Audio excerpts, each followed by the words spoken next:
خیبر پختونخوا میں ہندو برادری سے تعلق رکھنے والے ایک شخص کے قتل کا افسوسناک واقعہ سامنے آیا ہے۔ ابتدائی اطلاعات کے مطابق مقتول کی شناخت ساجن داس عرف لالو ولد ہری داس ٹھاکر کے طور پر ہوئی ہے، جو کوہاڑ سٹی کے رہائشی بتائے جاتے ہیں۔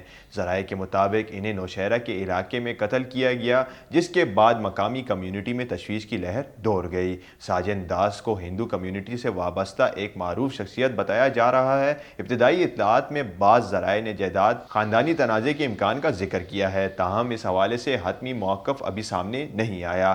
پولیس اور قانون نافذ کرنے والے اداروں کا کہنا ہے کہ واقعے کی ہر پہلو سے تفتیش کی جا رہی ہے اور کوشش کی جا رہی ہے کہ جلد از جلد تحقیقات مکمل کر کے اصل محرکات عوام کے سامنے لائے جائیں۔